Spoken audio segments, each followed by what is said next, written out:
the San Francisco 49ers, and he is a stud, and he is my dude. Here. We got Wi-Fi going today too. He's connecting, coming in hot.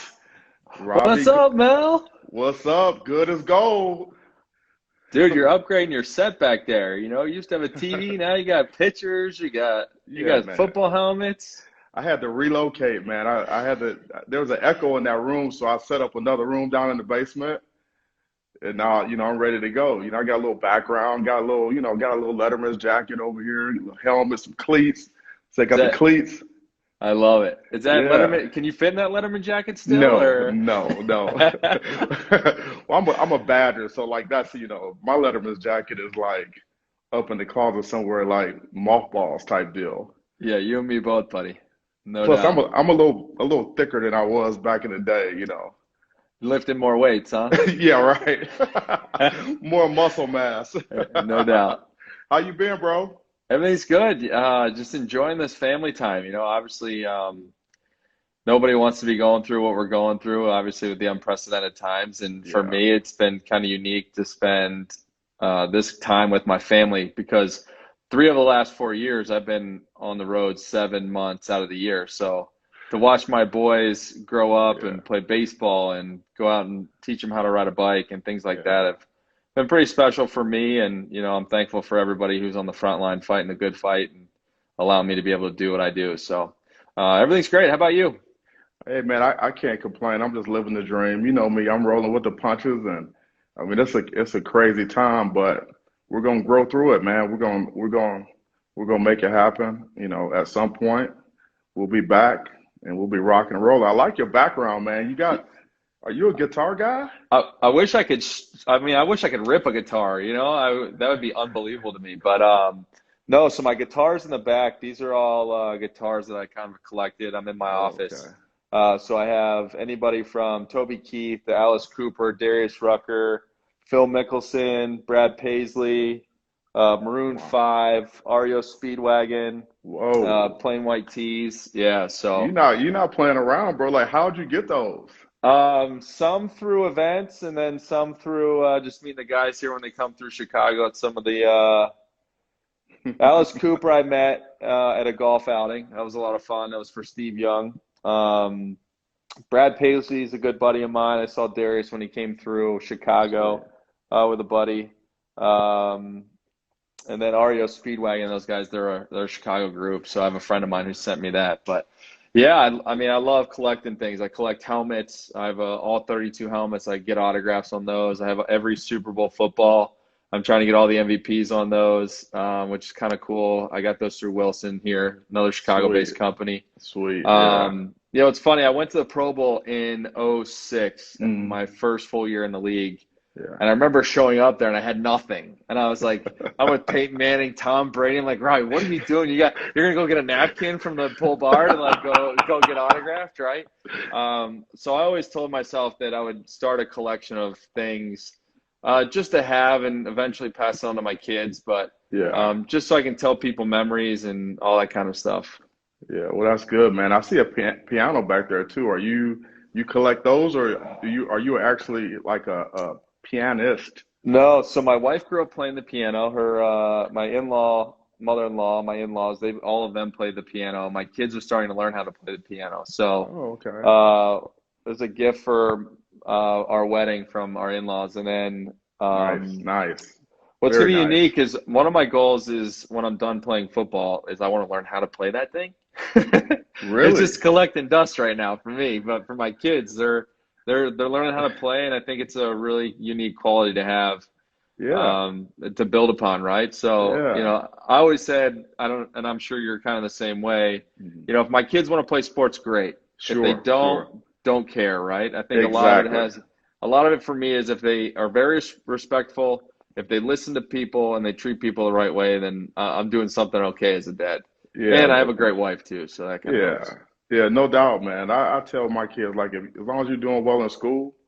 And like you say, you're a good person, good citizen, man. If you play ball or whatever, it's cool. If not, I'm good with that. But the grades got to be tight. No doubt.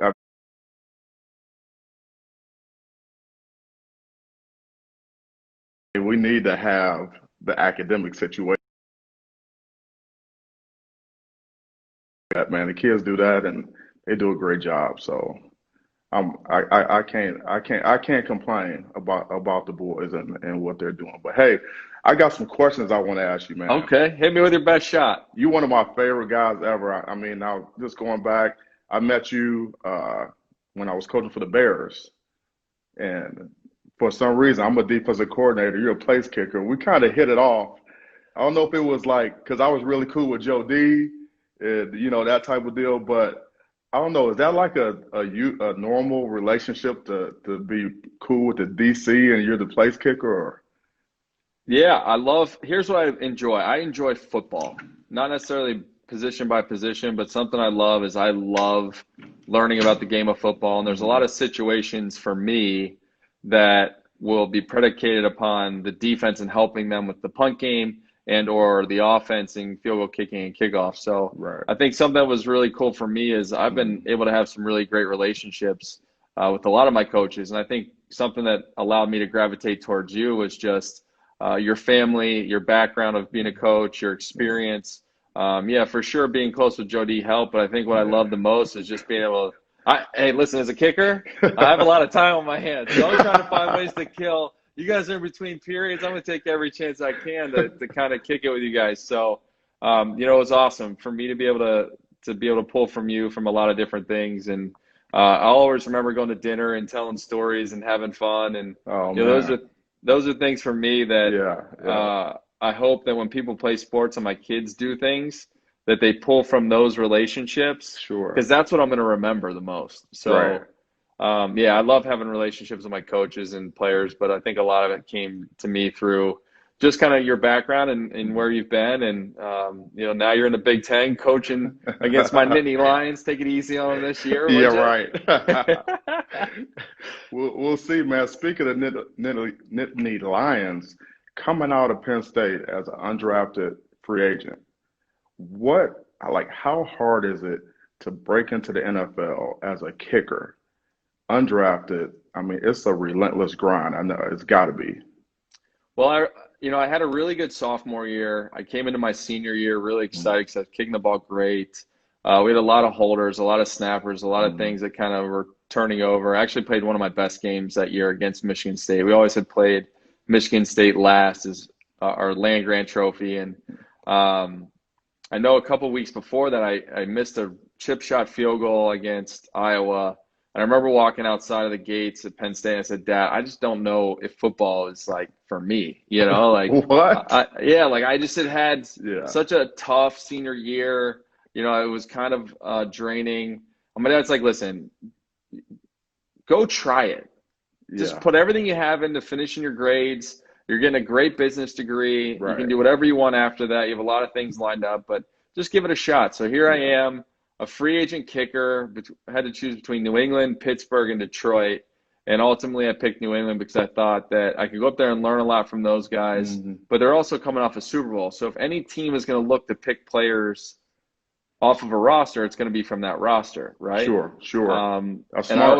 And I always wanted to kick against the best, and I thought Adam Vinatieri could give me things. And I got lucky because I had Brad Seeley, who's one of the best special teams coaches in the National Football League. He's a beast. And he had changed me from a 3-step to a 2-step kicker.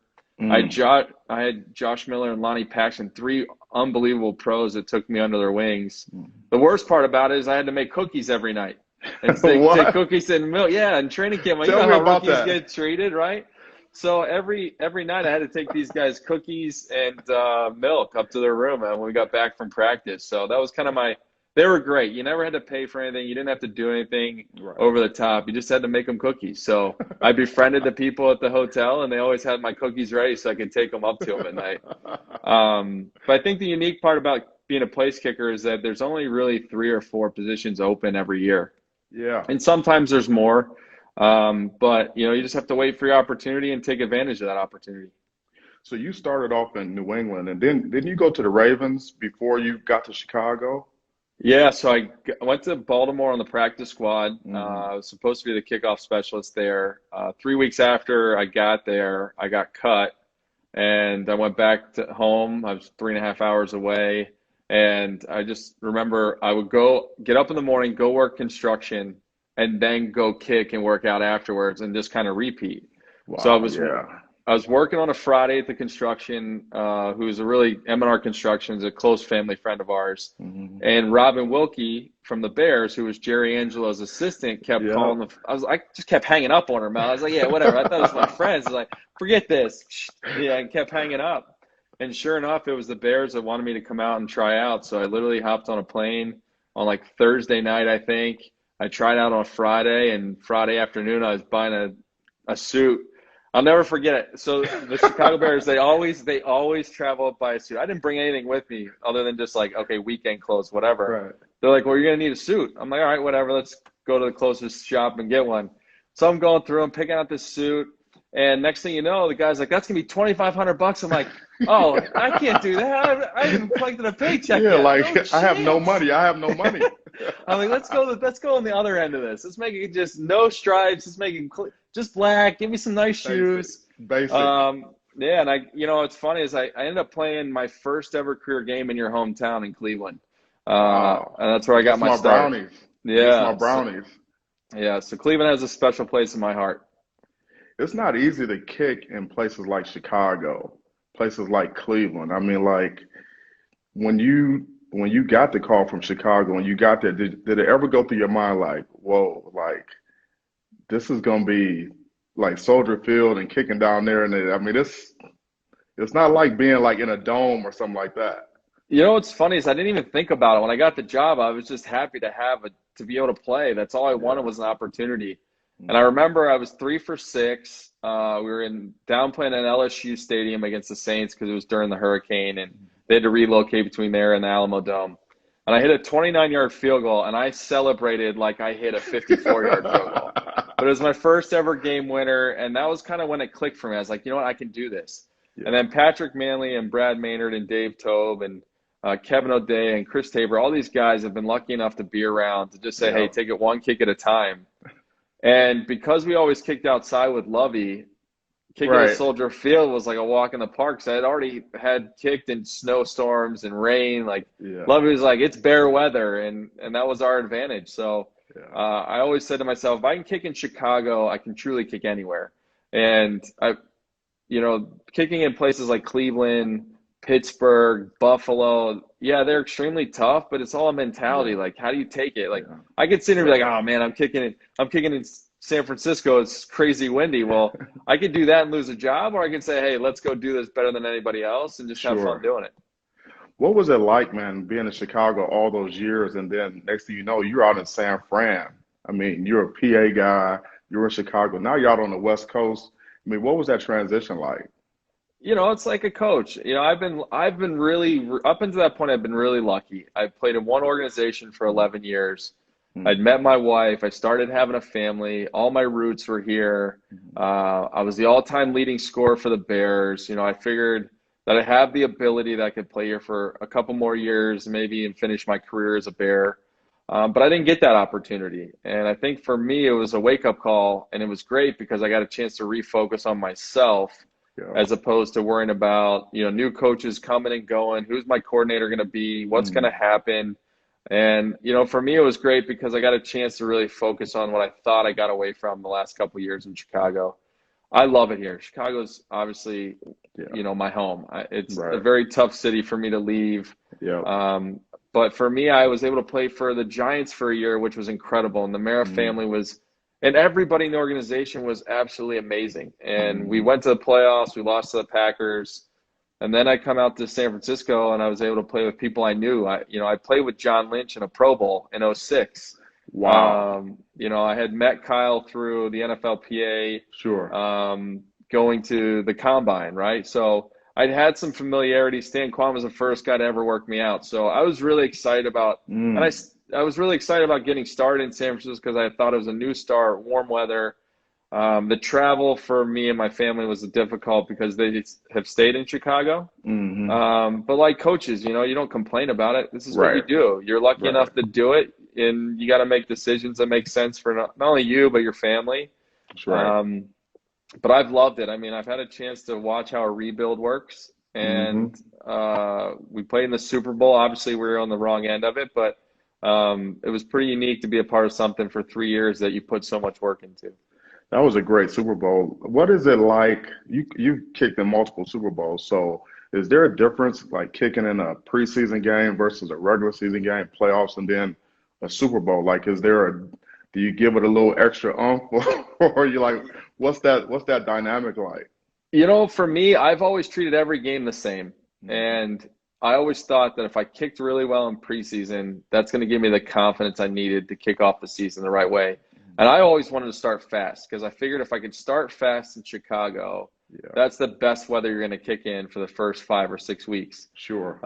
And then you could afford to maybe miss 1 or 2 down the stretch to have a chance to make the Pro Bowl, right? Yeah. And I think that was kind of my secret to success here. And, sometimes the Pro Bowl I don't get too geeked up about because, it's sometimes a popularity contest of whose team's winning. And, it's fans are voting. And I love that the fans can do that. But for me, I think what's unique about being a kicker is if you didn't live in the moment was going to pass you by. Sure. And, Sure. as a head coach, like special teams are a huge part of the game. Like Huge. You're one kick away, you're one punt away, you're one special teams tackle away from either being in the Rose Bowl or being at the Tax Slayer Bowl or being in a different bowl game, right? And and that's what I'm talking about. It's like being in the moment. It's coaching in the moment. It's enjoying the moment. And I always love the game winners. My wife doesn't, but I do. I love it. I'm gonna ask you a question, and you can say like in general philosophy of what other guys, you don't have to answer like for yourself, but it was like years ago. I was at a clinic at Youngstown State, a football clinic, and Jeff Wilkins was there, and obviously he kicked a long time in the league, and we asked him the question about icing the kicker. And I say you don't have to answer. Yeah. I'll answer it. Right. What's funny is I have a secret, so it's hard for me because I love the fact that a timeout gets called. Love it. That's what he said. He said that it's stupid for coaches to ice the kicker because I get more time to get my spot. Depending on the field condition, the weather. I mean, it's like I get more time to get lined up, to evaluate the situation, check the wind and all that. If you don't ice me, I just got to run out there. We got to get the spot. We got to boom kick. He said he loves it when coaches ice the kicker. Yeah, I love the timeout. Truthfully, I think it's one of the best things you can ever do to, especially a veteran kicker, because it gives them more time, like he said. But what's unique to me, Mel, and maybe you can tell me a little bit about this too, is we have going into games. I'll always scout the punter, our kicker, the opposing kicker. The punter will do the punter and the snapper, whatever, and we'll try to come up with game plans around what everybody sees to kind of help the coaches. Kind of, hey, this is what I see in technique.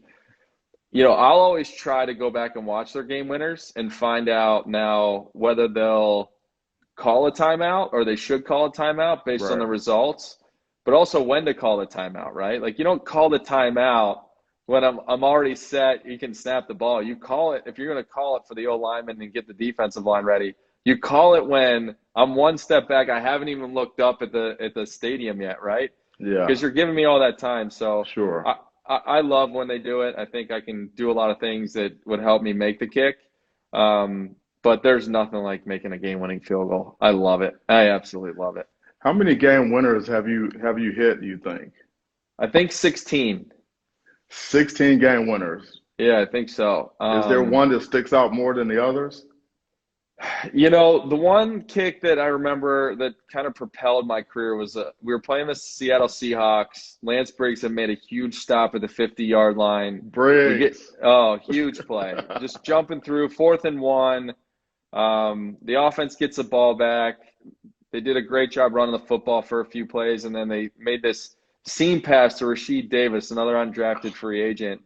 A couple plays later, they get us into field goal range, and we hit a 49-yard game-winning field goal. And probably my favorite end of Soldier Field. I love kicking that right to left ball in the south end zone. So that one for me was really one that I'll always remember. And then I think the other two that stick out to me is the Saints game this year. I know it was like a 33, 31-yard field goal. But that was such a back and forth game, and we needed that for seeding and placement. And that was the first probably game, next to maybe Seattle, that it was truly a playoff atmosphere. And Yeah. Seattle, you know how it is in both Seattle and New Orleans. Those places are rowdy, right? It's loud, man. Yeah, Loud. loud. And then I'll go back to the Tennessee game, my first year in San Francisco. I had 6 field goals. The offense went up and down the field, trading points. Jimmy G came up to me and was like, "Hey, Robbie, where do we need to get this to give it a shot?" And it was kind of cool because I saw some of that New England flash, that just, hey, what do we got to do? Let me go Yeah. through the playbook. Right. And he was able to get us in range, and, we hit a 45-yard winner to win it at home. And I think we won like 5 or 6 games towards the end of the season after starting 1-10 or something like that. And that's kind of unheard of to finish 6-10. So it was great to get him. And obviously it's fun to always win those games. I mean, that's what you want to do. You play to win the game, right? As Herm Edwards said, you play to win the game. Hey, on the other side of that, obviously you're not going to make every kick, right? So have you missed some game winners? Yeah, there's a few I've missed. Minnesota, for some reason, has always been a place that's kind of had my number.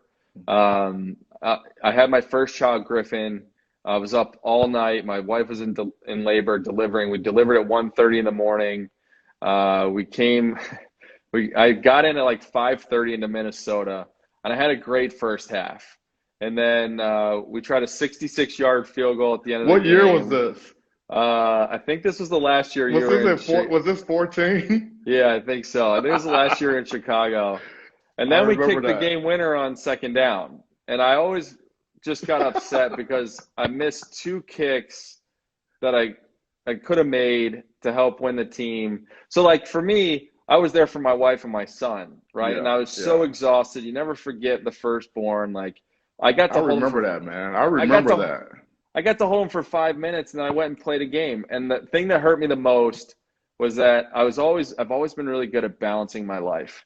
And I just knew that in that moment I had let the team down when they needed me the most, and that kills me. That crushes me. Sure. But I'll always remember that kick because, my son, here he is. Dad has a chance to be a hero, up all night, and, I just pushed the ball wide right. There's a story behind that story on that kick too. So I feel you on that. It wasn't until I got to the NFL that I kind of understood that, like if you ask a guy to go out and go out and attempt a kick, obviously he's going to say I can make it. But like you said, the margins are so slim for kickers. If I send you out to hit a 60-yarder, there's a good chance you're not going to make it. Like, how does, but if you say you can make it, we'll try it. How does that affect your stats, like your overall stats in terms of, because you can't miss very many in that league and keep a job.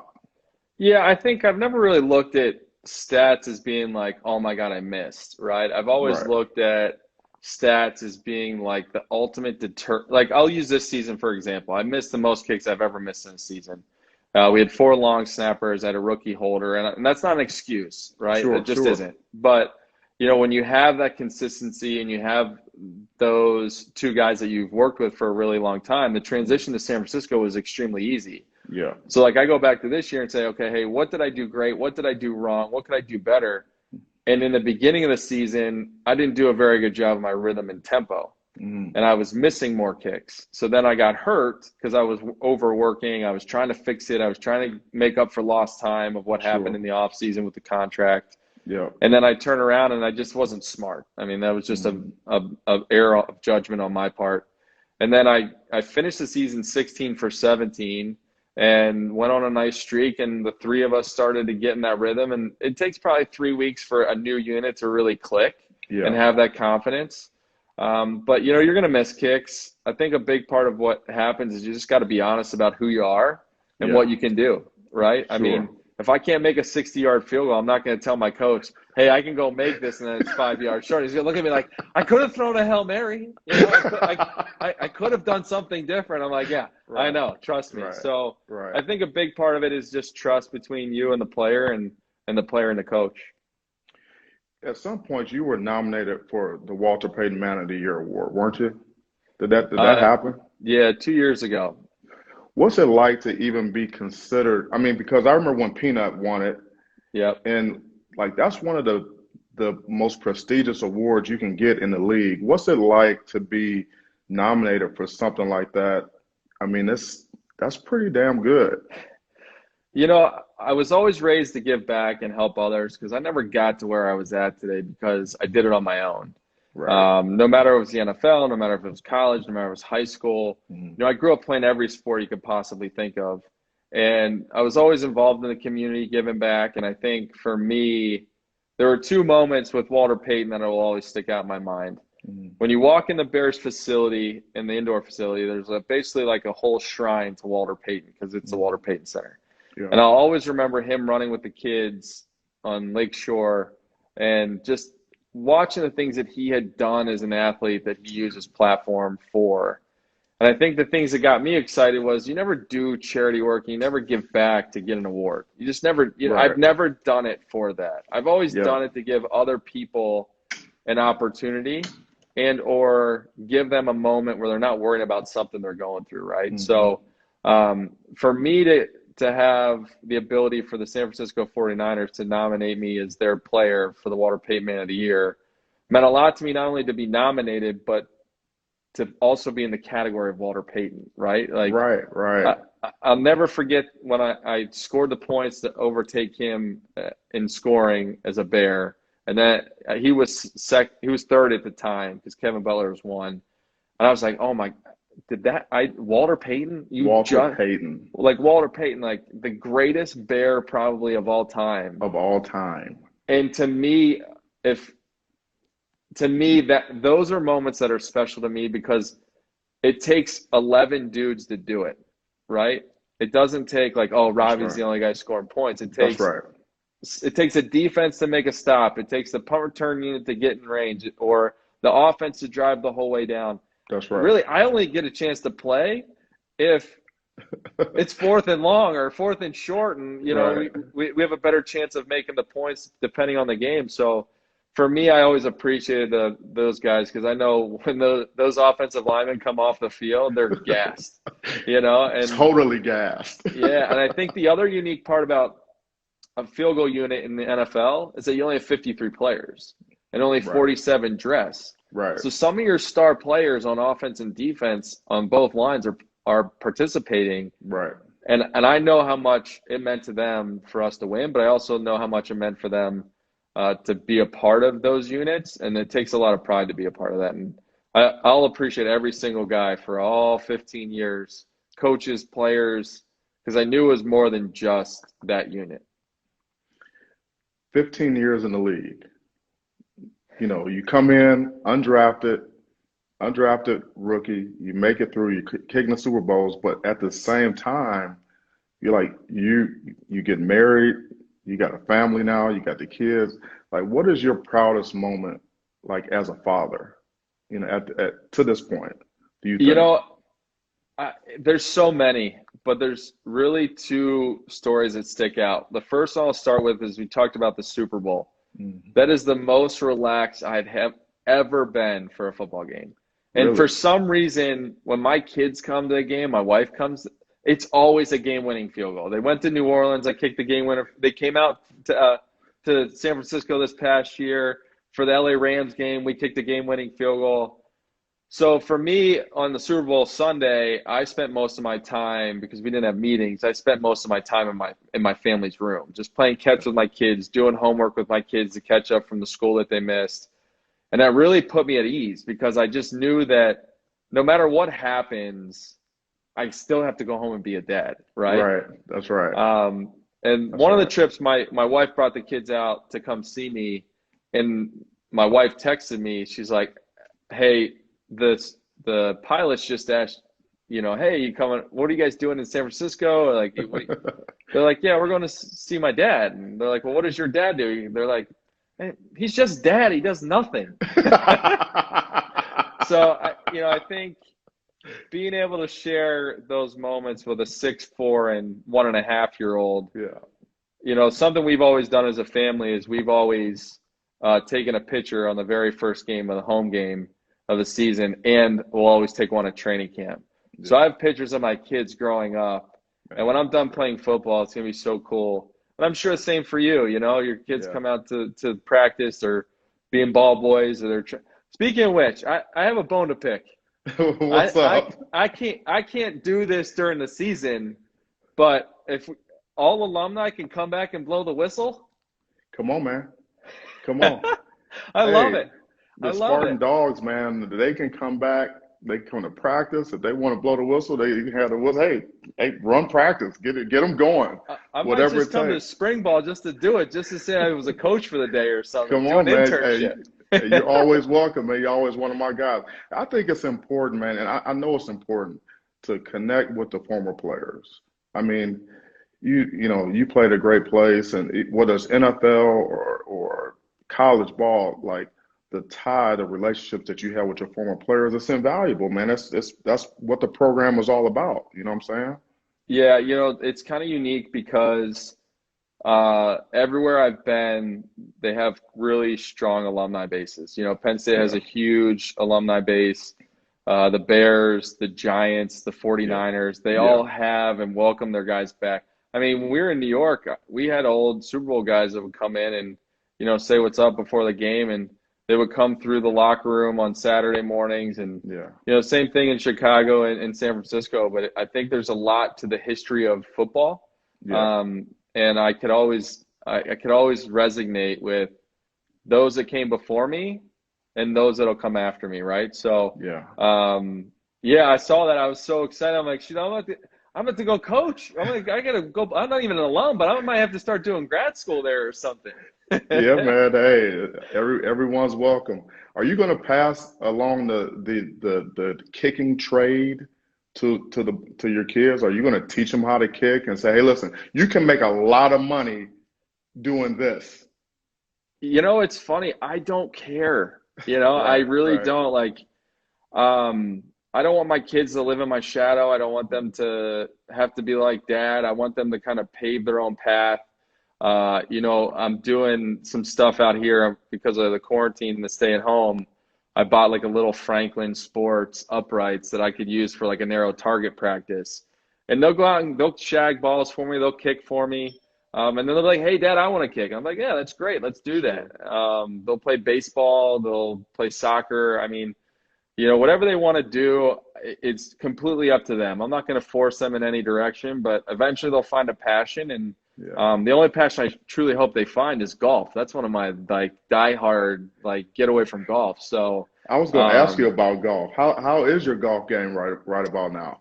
Non-existent. Non-existent. Yeah, it's been unique. Everyone's going through this time where their kids are home and they're doing online schooling. And my oldest son, actually both kids, my two oldest, they just finished school on Wednesday. Mm-hmm. And for me, I got to work out in the morning. I have my Zoom meetings in between there. And when I got done, I didn't want to be like, hey, honey, I'm going to go play 18 holes when I knew that both kids have to do schooling. So I haven't had a chance to play a whole heck of a lot. And, it's something I love to do. So I got the kids, their clubs are playing out in the front yard and they're smacking balls all over the place. Right. I'm sure we're going to have to replace some of these windows in the next few years. There's no doubt about that. No doubt about it. Hey, did you see that Tom Brady, Peyton Manning, Tiger Field deal last weekend? Did you see that? How good was that? Do you think you could beat Tom Brady on the course? I mean, can you get after him out there or what? Yeah, it would be a fun match, that's for sure. What was really cool about that, Mel, is that I thought that was one of the most unique settings in any sports venue.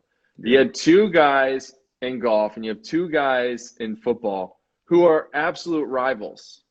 Absolute rivals. And you know what? It started off a little shaky as Phil and Tom got down, but then you saw Tom got mad whenever Barkley started chirping at him, and he hits the shot from the fairway in the hole. And next thing you know, they make a charge. And Tom, I thought it was really unique to be able to hear them all talk amongst each other. Yeah, And yeah. that was one of the best golf matches I've ever watched. You kind of knew that was going to happen, right? You kind of knew that, Chuck was talking trash. You knew that Tom, because he's Tom, he was going to do something. I wasn't surprised when he did that. So there wasn't many times where I'm not jealous of people golfing, right? I mean, in that pouring down rain during that time, I get upset I have to play football in it, let alone go golfing. And so to see how Tom started his round, yeah. And I think there was a quote in there from somebody that said, Tom's too busy winning Super Bowls than his golf game. He's been to, I think, 10 Super Bowls, which is basically half his career. I mean, that's insane. So, that's insane.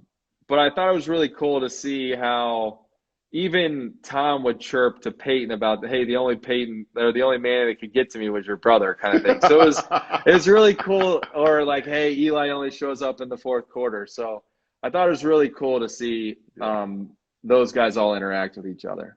Yeah, I thought it was cool too. I checked you out on, I think it was Twitter. You had like a Donut Saturday deal or something?